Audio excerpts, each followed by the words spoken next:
Olá, estamos no JBR News desta segunda-feira, dia 9 de novembro, direto de Brasília. Eu, Alexandre Jardim, junto com os meus colegas e também jornalistas Rodolfo Lago e Estevão Damásio, levamos até você, diariamente, o principal fato do dia. O que está acontecendo na capital federal, mas também o que está se falando na capital federal. Afinal de contas, Brasília é a capital do poder e daqui emanam decisões que vão para todo o Brasil.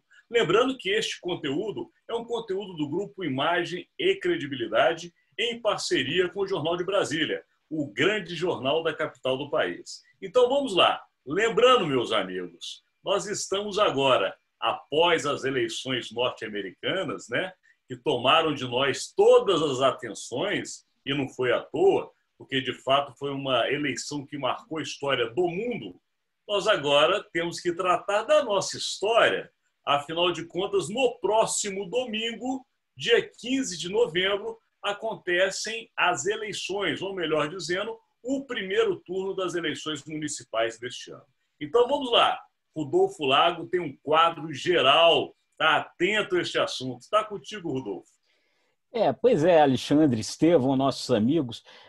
Depois aí da má notícia aí para o presidente Bolsonaro com relação a quem ele torcia nos Estados Unidos, né, Donald Trump perdeu as eleições americanas, o quadro que se avizinha aí para a eleição municipal, agora na semana que vem, né, no final de semana agora, ele também, da mesma forma, não parece muito bom para o presidente. A não ser que as pesquisas estejam muito erradas, Alexandre e Estevão, o que está se mostrando aí, tomando-se aí as pesquisas mais recentes em cada capital, não é uma situação que deixa o presidente muito bem. Como é que está esse quadro de um modo geral? Hoje, os partidos que lideram no maior número de capitais são o PSDB e o DEM. O PSDB lidera em São Paulo, Natal, Rio Branco, Porto Velho e Palmas. O DEM lidera no Rio de Janeiro, Florianópolis, Curitiba, Salvador e Macapá. São os dois partidos que lideram no maior número de capitais. Depois, com 3, vem o MDB, Estevão e Alexandre, que lideram em Teresina, Goiânia e Maceió. Quer dizer, existe hoje uma conversa muito forte, né, no sentido de que esses 3 partidos poderão estar aliados em torno de João Dória em 2022. Então, se isso acontecer, essa candidatura larga com essa base importante nos municípios, né, estando aí na frente, se ganharem essas eleições, no comando de 13 capitais brasileiras, né? Então, é um dado importante, né? Ainda não sendo bom, Alexandre e Estevão, para o presidente Bolsonaro, quem aparece com 3 capitais também é o Podemos, partido que poderá ser o partido do Sérgio Moro, se o Sérgio Moro for também candidato à presidência da República. O Podemos lidera em São Luís, Manaus e Cuiabá. Então, também poderá ganhar essa base importante. E o Bolsonaro, talvez, a gente pode avaliar um pouco mais isso aí, a ideia de não ter partido pode ter sido uma péssima ideia no final das contas, porque hoje ele não está vinculado a nenhuma candidatura exatamente. Os candidatos em que ele apostava ali pessoalmente não tiveram um bom resultado. E aí o PSD, que é um partido do Centrão, mas não lidera em 2 capitais, tem alguma força, porque uma dessas capitais é Belo Horizonte, a outra é Campo Grande. Mas os candidatos não são exatamente os candidatos do Bolsonaro, ou seja, o Bolsonaro talvez tenha que sentar no colo do partido do Gilberto Kassab para ter alguma possibilidade de base a partir do resultado dessas eleições municipais, né? Rodolfo, você que acompanha tão de perto, você tem aí as 4 principais cidades do Brasil, vamos listar: São Paulo, Rio de Janeiro, Belo Horizonte e Porto Alegre. Você tem aí como é que está a corrida nessas 4 capitais? São Paulo é PSDB, né? Bruno Covas, Rio de Janeiro é o DEM, Eduardo Paes. Porto Alegre é Manuela Dávila, PCdoB. E a terceira que você falou é Belo Horizonte. Alexandre Calil, PSD, é o Calil. Perfeito. Então, aí, já que estamos com o Estevão já, falando do Calil, está contigo, Estevão. Esse quadro belíssimo que o Rodolfo nos apresentou de como está realmente o quadro com a possível influência para as eleições de 22, eu volto a você. O que você tem a dizer, Estevão Damasio?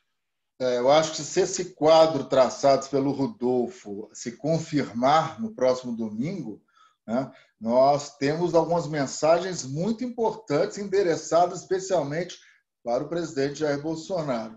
A primeira leitura que podemos fazer, por mais óbvia, é que, ao que tudo indica, o populismo de direita e o populismo de esquerda, embora, obviamente, os programas sociais ainda rendam muitos votos, mas esses dois polos populistas de esquerda e direita estão saindo chamuscados, estão saindo desgastados. De uma certa forma, o eleitor não comprou ou está cansado desse radicalismo e volta suas atenções para partidos tradicionais de centro, ou seja, para a velha política. Eu acho que nós já discutimos isso aqui.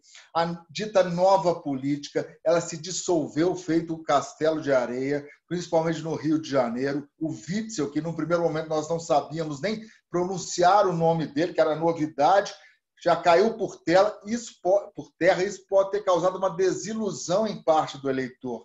Essa desilusão associada ao cansaço da polarização e do radicalismo podem estar fortalecendo a velha política e os partidos tradicionais. E o presidente vai estar numa tremenda sinuca de bico. A aliança não saiu e acredito que não vai sair, esse novo partido.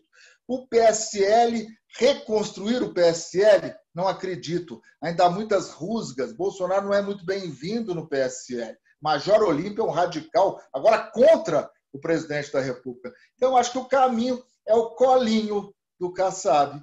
Eu acho que é uma das poucas alternativas que Bolsonaro terá visando 2022, onde vai enfrentar provavelmente Dória e esse casamento aí que está sendo formado entre Luciano Huck e o ex-ministro da Justiça, Sérgio Moro.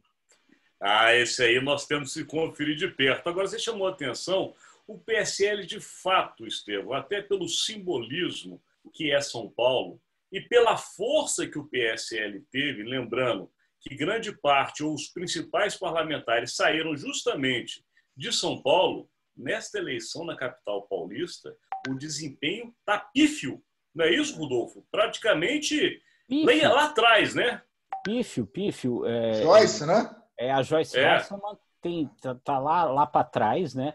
E isso se repete em outras capitais, né? Quer dizer, o fato do presidente ter deixado o PSL fez muito mal ao PSL e, de certa forma, fez mal ao presidente também, porque ele não reorientou esses votos aí para lugar nenhum. Então, é todo um caminho de reconstrução, aonde, como bem disse o Estevão, como a gente estava comentando, ele pode acabar tendo de cair no colo do Centrão, do PSD, como única alternativa aí, porque, enfim, em Belo Horizonte, o Calil deve ganhar a eleição no primeiro turno, mas o Calil não é o candidato do Bolsonaro. Então, isso é uma construção que vai ter que ser feita, se é que é isso que o PSD e o Calil querem, né? Porque também nunca disseram isso. Perfeito. Então, vamos lá. Semana começando, tem as nossas apostas do dia de hoje, mas lembrando ao nosso seguidor, como nós estamos numa semana que antecede as eleições municipais, sabendo nós, né, meus amigos, que temos muitos seguidores nas capitais como São Paulo, Rio de Janeiro, Belo Horizonte, Porto Alegre, entre outras do Brasil, estaremos fazendo sempre nessa semana conteúdos relacionados às eleições. Afinal de contas, essa decisão é muito importante. Mas voltamos, então. Inclusive, com uma edição especial na noite de domingo. Perfeito. Rápida, mas especial, né? Claro, afinal de contas, é merecido para o nosso seguidor ter essa análise. Muito bem lembrado, Estevão Damasio. E voltando, então, a Rodolfo Lago, sua aposta de hoje, Rodolfo.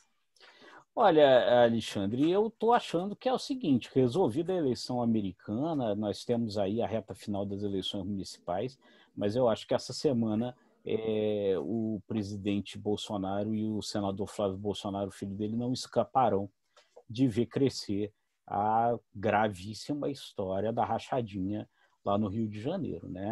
A denúncia feita pela funcionária lá, Luísa, é muito séria, é muito grave, e ela vai ter repercussões, me parece. Perfeito. Aposta agora de Estevão Damásio. Eu também aposto no crescimento desse desgaste, dessa cobrança maior sobre o senador Flávio Bolsonaro, embora acredito que isso deva se intensificar na semana que vem. Eu aposto em muitas articulações de bastidores de última hora aí para fechar até domingo. Perfeito, Estevão. Agora a minha aposta vai para o que nós já falamos na semana passada e que foi o grande assunto até ontem, eleições americanas. O presidente Jair Bolsonaro tomou a decisão de falar antes da hora e acabou ficando com dificuldade de dizer agora o que deveria ter feito, ou seja, que todos os presidentes fazem, é cumprimentar o vitorioso das eleições dos Estados Unidos. Portanto, essa é a minha aposta, para que entre hoje e amanhã aconteça finalmente este aceno do presidente da República do Brasil ao presidente eleito Joe Biden dos Estados Unidos. Ficamos por aqui. Terminamos o JBR News, início de semana, segunda-feira em Brasília. Lembrando a você, estamos no site do jornaldebrasilia.com.br e também no site do imagemecredibilidade.com, nas redes sociais e no Spotify. Até amanhã, meus amigos. Tchau, pessoal. Até amanhã.